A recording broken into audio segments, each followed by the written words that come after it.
ఓం శ్రీ మహాగణాధిపతయే నమః. శ్రీ మహాసరస్వత్యై నమః. శ్రీపాదవల్లభ నరసింహ సరస్వతి శ్రీ గురుదత్తాత్రేయాయ నమః. మనం నేటికి 12 రోజుల క్రితం ఒక వీడియో, 16 రోజుల క్రితం ఒక వీడియో మనం చేసుకోవడం జరిగింది. మొన్న మనకు 6వ తారీఖు తులేకాదశి వచ్చింది. ఆ తులేకాదశి నుంచి భూభ్రమణం ఏ రకంగా మారబోతుంది అనేటువంటి విషయాలు మనం చెప్పుకోవడం జరిగింది. ఎటువంటి ఇబ్బందులు పడబోతున్నాము, ఏ సమస్యలు అనుభవించబోతున్నాము అనేటువంటిది, దానికి మూలార్థంగా ఎవరి నమ్మకము వారికి శ్రీరామ రక్ష అన్న రీతిలో నడిచేటువంటి గుణంలో 13వ తారీఖు నుండి శని వక్రగతి అనేటువంటిది కూడా మనకు ప్రారంభమైంది. ఆల్రెడీ 136 రోజుల పాటు శని వక్రగతి అనేటువంటిది ప్రారంభమైంది.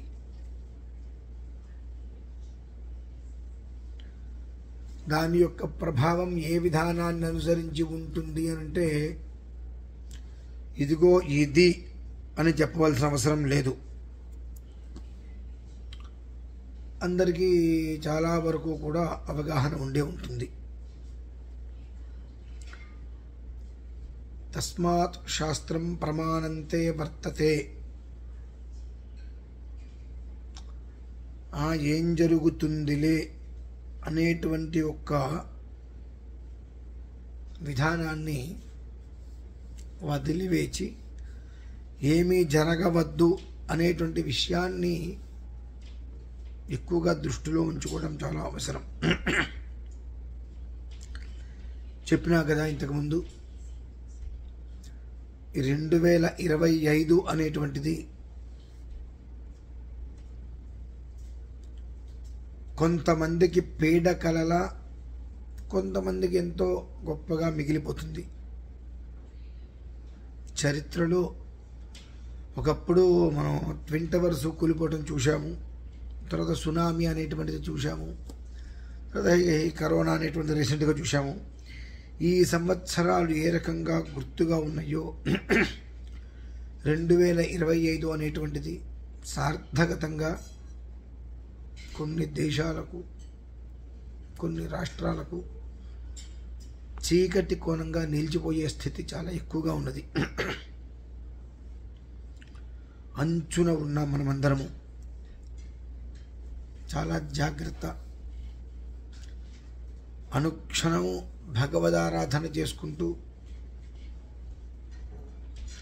ప్రమాదం జరగద్దు, అందరూ చక్కగా ఉండాలని ఒక్క నినాదంతో ఉండే ప్రయత్నం చేయండి. 6వ తారీఖు నుంచి భారీ ప్రమాదాలు చెప్పుకోవడం జరిగింది. అప్పటి నుంచి ఇప్పుడు నేను ఎక్కడైతే అమెరికాలో ఉన్నాను, ఇక్కడ టెక్సస్లో మొత్తం చాలా ప్రమాదం వచ్చింది. మరొక చోట పెద్ద భూకంపం అనేటువంటిది ఏర్పడి పెద్ద పెద్ద బిల్డింగ్స్తో సహా పడిపోవడం జరిగినాయి. ఒక క్షణం విపరీతమైన ఎండ, మరొక క్షణం అద్దు చుక్కని వర్షం అల్లకల్లోలంగా అయితే ఉన్నది. ఇక్కడ హైదరాబాదు గురించి కూడా మనం చెప్పుకున్నాము. మరి ఏ స్థితిలో హైదరాబాదు ఉందో కూడా మీరు ఒకసారి గమనించండి. ఏ స్థాయిలో జలప్రళయం అనేటువంటిది, జల దిగ్బంధన అనేటువంటిది హైదరాబాద్లో జరిగిందో గమనించండి మీరందరూ కూడా. ఖచ్చితంగా నేటికి 12 ఒక వీడియో, 16 రోజుల క్రితం ఒక వీడియో, ఈ రెండూ చూస్తే జరగబోయే రోజులు ఏదైతే చెప్పబడి ఉందో అక్షరాల అదే నడుస్తుంది. ఎన్నో రకాలుగా భగవదారాధనలు చేసుకోమని చెప్పాం. ఎవరికి కూడా తన దాకా వస్తే కానీ తనకు తెలియదు కదా అన్న స్థితిలో ఉన్నారు. నష్టం మనకు కాదు కదా అని అనుకుంటున్నారు. నష్టం అనేటువంటి పదం ఎవరికైనా ఒకటే, మీకైనా నాకైనా ఎవరికైనా నష్టం అనేటువంటి పదం ఒకటే. కనుక ఆ నష్టం అనేటువంటిది వాటిల్లకుండా ఉండాలి, దాని యొక్క ప్రభావం తగ్గుముఖంగా ఉండాలంటే భగవదారాధన తప్పదు. ఎన్నో ఎన్నో ఎన్నో చూడరానివి వినరానివి మనం చూస్తున్నాం. తెల్లవారు లేస్తే పేపర్ చూసినా, యూట్యూబ్ చూసినా, ఏది చూసినా ఇలాంటివి దుష్కర్మలు, ఘోరమైనవి, భయంకరమైనవి, వినరానివి, చూడరానివి మనం చూస్తున్నాము. అయితే పూర్వం పెద్దగా లేనటువంటివి కూడా ఇప్పుడు ఇన్ని చూస్తున్నాము, తెలుస్తూనే ఉంది. కనుక అవి దృష్టిలో ఉంచుకొని ఏంటిదంతా మనం కూడా కారకులమే కదా అనొక విషయాన్ని దృష్టిలో ఉంచుకొని భగవదారాధన చేసుకోవటం అత్యంత శ్రేయోదాయకం. చీకటి అనేటువంటిది ఎవరికైనా చీకటే. వెలుతురు ప్రతి ఒక్కళ్ళు కోరుకుంటారు, చీకటిని ఎవరు కోరుకోరు. కానీ అంధకూపంలోకి వెళ్ళిపోబోతున్నాము. ప్రపంచ పటంలో కొన్ని దేశాలు ఏమవుతాయో తెలియదు, తలకిందులుగా అయిపోయే ప్రమాదాలు చూస్తూనే ఉన్నాం. భగవంతుని ఒకటే కోరుకోండి, ఈ ప్రమాదముల నుంచి ఆస్తి నష్టం జరిగితే పర్లేదు, ప్రాణ నష్టం జరగకుండా ఉండాలని భగవంతుని అని చెప్పి కోరుకోండి బాగా. అదొక్కటే మనల్ని కాపాడేది. ఒక మనిషికి ఇబ్బంది కలగటము అంటే ఆ మనిషికి అది కుటుంబం రోడ్డు మీద పట్టమే. కాబట్టి ఏ ఒక్క ప్రాణహాని జరగకుండా ఆస్తిపోతే మళ్ళీ ఈశ్వరానుగ్రహం వల్ల మనం సంపాదించుకోవచ్చు. ప్రాణానికి ఏదైనా అయితే ఆ పరిస్థితులు చాలా దారుణాతి దారుణంగా విశృంఖల రూపంలో కనిపిస్తున్నాయి. కనుక ప్రతి ఒక్కరూ 136 రోజుల పాటు చాలా జాగ్రత్తని అనుసరించటం అవసరం. ఎందువల్లనంటే శని వక్రగతిలో ఉన్నాడు. మనమందరం ఏదైతే ఆలోచిస్తామో, ఏ విధానాన్నైతే అనుసరిస్తామో దానికి 10,000 రెట్లు బలాన్ని ఇస్తాడు శని. మనం ధర్మగుణంగా ఉంటే, మంచిగా ఉంటే ఆ మంచికి ధర్మగుణానికి 10,000 రెట్లు బలాన్ని ఇస్తాడు. కాదు నా ఇష్టం వచ్చినట్టు ఉంటాను, ఎదుటి మనిషిని నష్టపరిచేలా రకరకాలుగా ఉంటాను అంటే మనం ఏ విధానాన్నైతే తీసుకుంటామో దానికి బలాన్ని ఇస్తాడు ఆయన. అది ప్రకృతికి ప్రకోపం కావచ్చు, శాంతి కావచ్చు, ప్రకృతి విలయం కావచ్చు. మనం ఏదైతే తీసుకుంటామో దానికి బలం ఇస్తాడు. నువ్వు ఇది తీసుకోని ఆయన చెప్పడు, నువ్వు ఈ విధానాన్ని అనుసరించు అని శని చెప్పడు.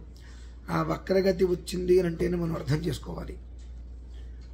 మన ఆలోచన ఏ రకంగా అయితే ఉంటుందో దాన్ని అనుసరించి ఆచరణ అనేటువంటిది అంతే కొన్ని వేల రెట్లు ఆయన ఇస్తూ ఉంటాడు. కనుక మనం ఎంత ధర్మంగా ఉంటామో, ఎంత భగవద్ ఆరాధన చేసుకుంటూ ఉంటామో అంత గుడ్డి కన్నా మెల్ల ఉత్తమము అన్నట్టుగా మనం చేసేటువంటి దాంట్లో ఎంతైతే మనం చేస్తూ ఉంటామో ఆ మంచిని అంతమందికి మనం పంచగలుగుతాము. కాదు నా ఇష్టానుసారం నేను ఉంటాను, నాకు తోచిందే చేస్తాను, నాకు కుదిరినట్టే చేస్తానంటే మొత్తం కట్టి కుడిపేస్తుంది. జాగ్రత్త. మరొకసారి చెబుతున్నాను, 12 రోజుల క్రితం ఒక వీడియో, 16 రోజుల క్రితం ఒక వీడియో, రెండు ఒక్కసారి చూసినట్లయితే 6వ తారీఖు నుంచి ఈ రోజు వరకు చెప్పింది చెప్పిన అక్షరాలుగా నడుస్తూ వచ్చింది. భూకంపాలు, జలప్రళయాలు, అగ్ని విలయాలు చూస్తూనే ఉన్నాం. ఇవి ఇంతకన్నా వృద్ధి కాకుండా ఉంచుకోవటము, వృద్ధిని కలిగించకుండా చూసుకోవటం అనేటువంటిది మనందరి యొక్క బాధ్యత. కనుక ప్రతి ఒక్కళ్ళు ఈశ్వర ఆరాధన చేయడానికి ఉద్యుక్తులు కండి. రేపు 24వ తారీఖు అమావాస్య చాలా గొప్పది, ఆది అమావాస్య అంటారు. ఆ అమావాస్య రోజు నాడు ఈశ్వరారాధన ఎంతగా చేస్తామో దానికి తగ్గట్టుగా జరిగే ఉపద్రవాల నుండి మనం బయటపడడానికి అవకాశం ఉంటుంది. కొంచెమైనా త్రుటిలో తప్పిన ప్రమాదము అంటారు. ఆ త్రుటే మనకు కావచ్చు తప్పడానికి. కనుక ఆ 24వ తారీఖు విశేషమైంది కనుక అమావాస్య భగవదారాధన చేసుకోండి. సాధ్యమైనంత వరకు 24వ తారీఖు రోజు నాడు బడబానల మహానీలకంఠాస్త్ర మంత్రం నేను పారాయణ చేసిస్తాను. అది వింటూ ప్రతి ఇంట్లోనూ 121 జ్యోతులు, దీపాలు, చిన్న చిన్న ప్రమిదలైనా సరే తీసుకొని ప్రతి ఇంట్లోనూ కూడా 121 దీపాలు వెలిగించగలిగితే 11 మంది జీవితాలు నిలబడతాయి. అలా ప్రతి ఇంట్లో 121 దీపాలు వెలిగించడం మొదలు పెడితే అమావాస్య రోజు నాడు ఆ ఇంటికి సంబంధించి 11 మంది ప్రశాంతంగా ఉంటారు అంటే దాన్ని బట్టి మీరు లెక్క వేసుకోవచ్చు.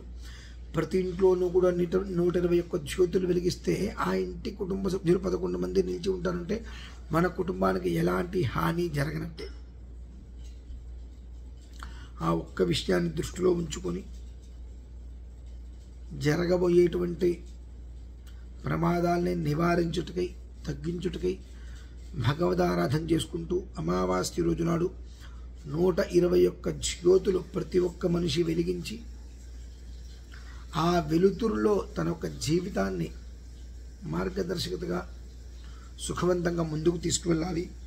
ఈ యొక్క ప్రమాదాల రీత్యా ఎవరికి ఎలాంటి అనర్థము జరగకూడదని చెప్పి కోరుకుంటూ సెలవు తీసుకుంటాను. అన్నవరపు తిరుపతి